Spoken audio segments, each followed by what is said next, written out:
गुरु तो आपको तराश देगा। आपका ये कहना कि हमारे अंदर तो सब गड़बड़ हो गया है। गुरु ने आकर के हमारा जीना मुश्किल कर दिया है। ना सोने देते हैं और ना चैन से बैठने देते हैं। कभी इधर खुजली,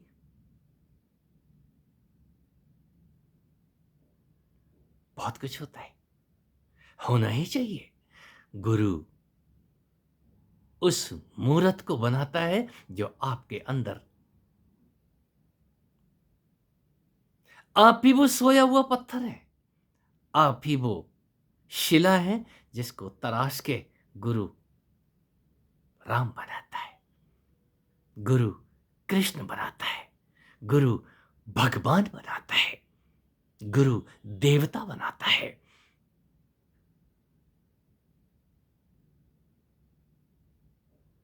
गुरु ने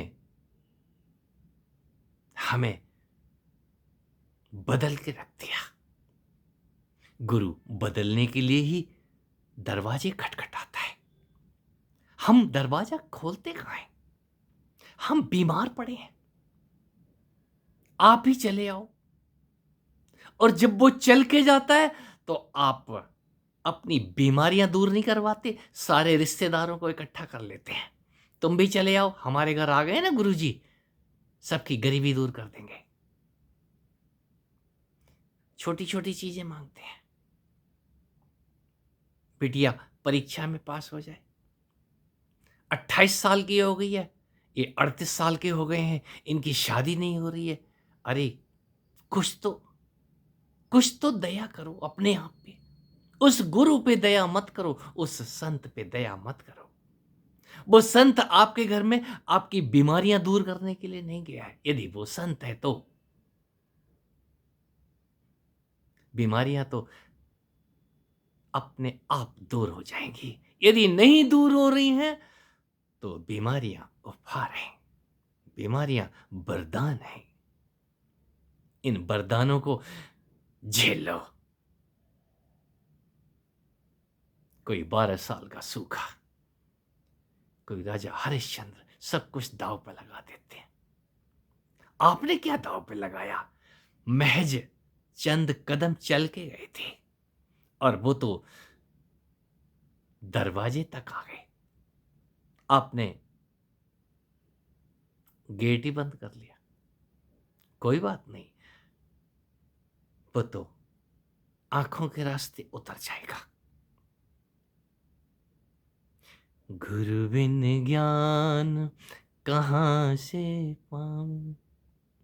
गुरु के बिना ज्ञान नहीं है, लेकिन गुरु के बिना आप तो है ना। आप अपने अंदर उस गुरु को पैदा करना शुरू करो, तराशना शुरू करो, पुकारना शुरू करो। और जिसने पुकारा है वो पहुंचा जरूर है। गुरु आपके अंदर छुपा हुआ अनगढ़ पत्थर है। वहीं से आपके अंदर जो उठती हुई ऊर्जा, उठती हुई जो ज्वालाएं हैं, आपको बहुत कुछ होता है, हमको बहुत कुछ होता है, लेकिन हम बताएं किसको? आंख मिलाई थी ना किसी से पूजा करते समय, प्रार्थना करते समय, उस मूर्ति से आंख मिला बैठे। आपके अंदर वो प्राण तत्व रूप से विराजमान है। मैं बार बार आपको आपके ऊपर आने की बात करता हूं। जाग जाओ। जब आप जागते हैं अपने इस तन के अंदर, इस शिवालय, इस देवालय के अंदर, जब जब आप जागे हैं तब तब आपको कुछ ना कुछ हुआ है। हनुमान जी आ गए हमारे अंदर। हमारी वो पवन, वो 49 सांसें उखड़ गई। शब्दों के पीछे छुपे हुए शब्द, इन शब्दों को जरा खोलना सीखो ना।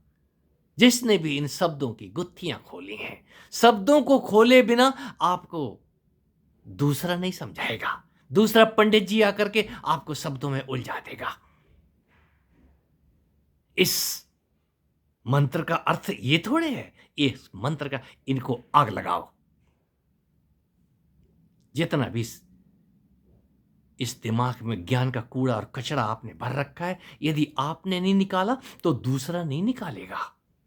ये हवन, ये होली आपको ही जलानी है, अपने चित्त में जमा इस किताबी ज्ञान की।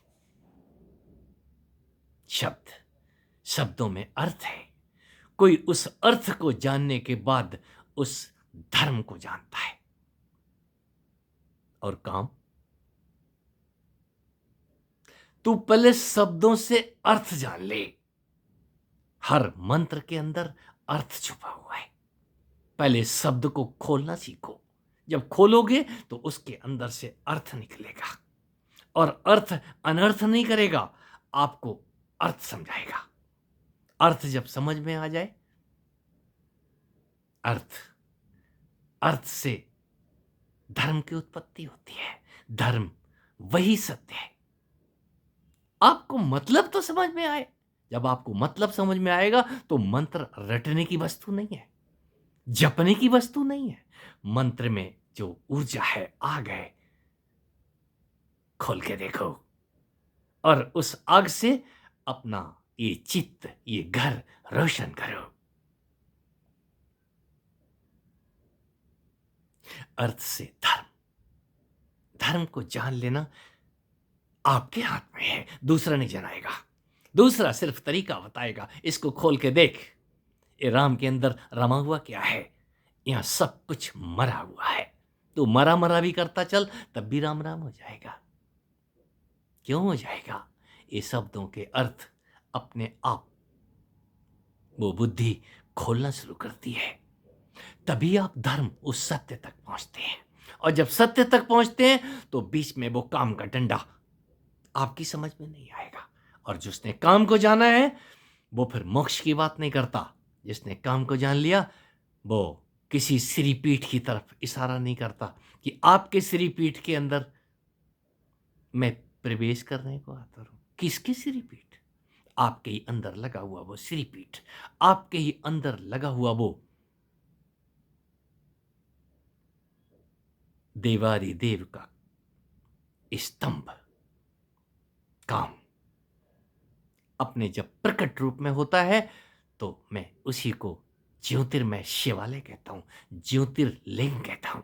और आपके इस तन के अंदर, चाहे आप स्त्री हैं या पुरुष, वो खंभे रूप से